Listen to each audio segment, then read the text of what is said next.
Welcome back to Creatively Homemade, the Remote and Hybrid Professional. I'm thrilled to introduce Lesson 9 of our series. In today's fast-paced work environment, text messaging has become an undeniable part of our communication toolkit. But knowing when, why, and how to text professionally at work is crucial. This lesson will guide you through the essential etiquette for using text messages effectively for both internal team communications and external customer interactions. We'll cover everything from avoiding all caps to respecting boundaries. Our goal is to empower you to send quick, clear, and professional messages that enhance your reputation. Let's learn to text smarter, not harder. Let's first define the role of texting in professional communication.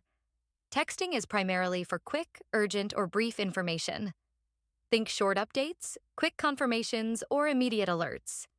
For example, running 5 minutes late for the meeting or project file shared. It is generally not for complex discussions that require multiple exchanges, detailed explanations, or extensive back and forth. These are better suited for a call or email. Crucially, texting is not for sensitive or confidential information. Never send client data, passwords, or highly private details via text. Finally, texting complements other communication channels. It doesn't replace them. Use it strategically to enhance efficiency, not complicate matters. Understanding its specific role helps you decide if a text is the right tool. So, what are the appropriate scenarios for using text at work? You can use texting for quick updates, like letting a team member know a meeting time has shifted slightly. It's great for confirmations, such as sending an appointment reminder to a customer or confirming receipt of a document.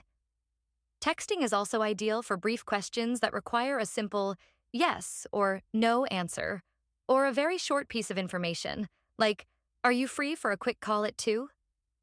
Lastly, texts are excellent for urgent alerts, such as notifying a team about a system outage or an immediate change in plans.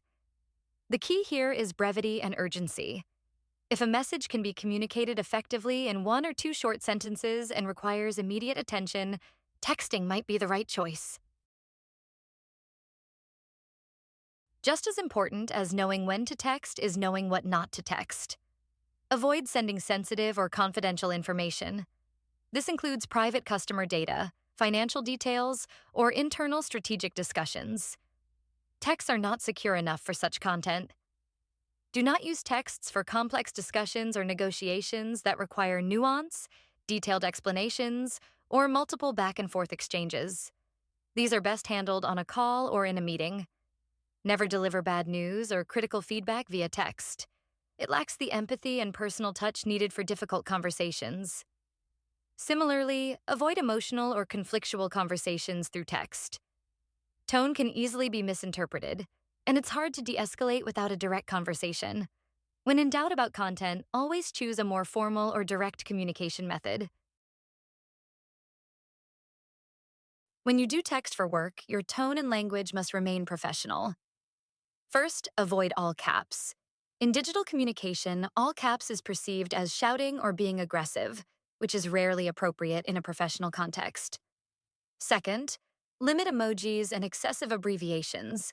While a simple thumbs up or OK might be acceptable in close team communication, avoid overusing emojis or text speak like LOL or OMG in customer-facing or formal internal messages. Stick to standard language. Third, use proper punctuation and spelling. Just like emails, typos, and grammatical errors can undermine your professionalism. A quick proofread before sending is essential. Finally, keep your messages concise yet clear. Texts are meant to be brief, but don't sacrifice clarity for brevity. Ensure your message can't be misinterpreted. A professional tone and clear language reflect your attention to detail and respect for the recipient. One of the most crucial aspects of texting etiquette is respecting boundaries and timing. Generally, limit work texts to business hours only, unless it's a genuine emergency or an agreed-upon after-hours communication. Avoid texting colleagues or customers late at night or on weekends, as it can infringe on their personal time. If you're working with a distributed team or international clients, consider time zones. What's a reasonable hour for you might be the middle of the night for them. Send scheduled texts if possible. Also, don't expect immediate responses to every text. Unlike a phone call, a text doesn't always imply urgency for the recipient, especially if they are in another meeting or focused on a task. And finally, if you're unsure, confirm preferred communication methods with your colleagues or customers. A quick, "Is texting okay for these types of updates?" can go a long way in setting expectations. It's important to recognize that texting etiquette can vary slightly between internal and external communications. When texting internal teams or close colleagues, a slightly more casual tone might be accepted, depending on your team's culture and established norms. You might use a few more abbreviations or simple emojis if that's common practice. However, when texting external customers or clients, the guidelines are generally more formal and strict. Avoid all slang, abbreviations, or emojis unless explicitly invited by the customer. Always remember that when in doubt, default to professionalism. It's better to be slightly more formal and respectful than to risk appearing unprofessional or too casual, especially with external contacts. Understanding your audience helps you tailor your messages appropriately. The very nature of texting thrives on conciseness. The power of texting lies in its ability to deliver information quickly and efficiently. So, ensure your texts are meant to be brief. If your message requires more than a few sentences, consider if it's better suited for an email or a quick call. Get to the point quickly. Don't start with lengthy pleasantries unless absolutely necessary. State your purpose immediately. Avoid unnecessary words or fluff. Every word in a text counts, so choose them carefully to convey your message effectively without sacrificing clarity. For example, instead of, "I just wanted to let you know that I received the document you sent me earlier today," simply say, "Received document. Thanks."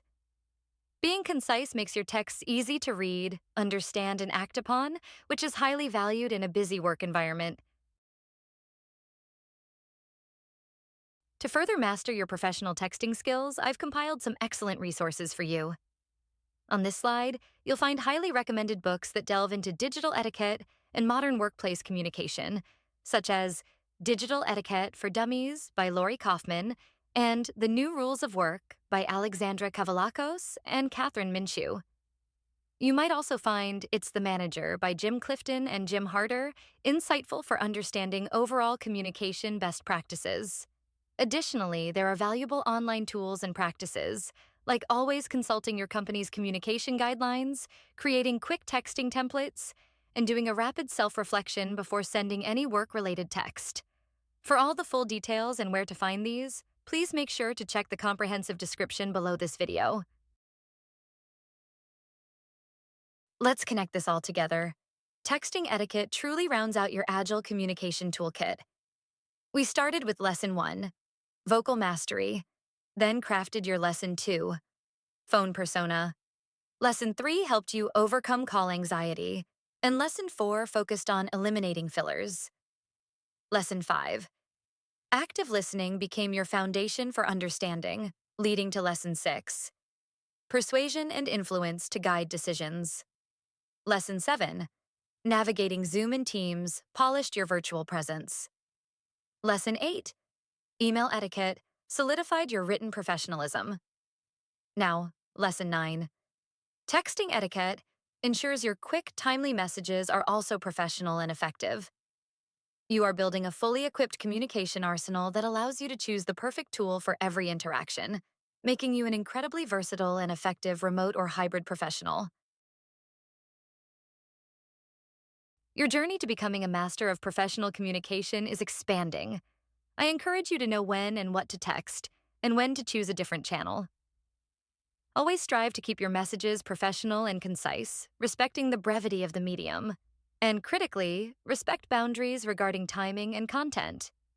If you found this lesson helpful and want to continue building essential skills for your thriving remote and hybrid career, please subscribe to Creatively Homemade, the Remote and Hybrid Professional. We're dedicated to empowering you in every aspect of your virtual work life. Thank you so much for tuning in, and I look forward to helping you text smart and work efficiently.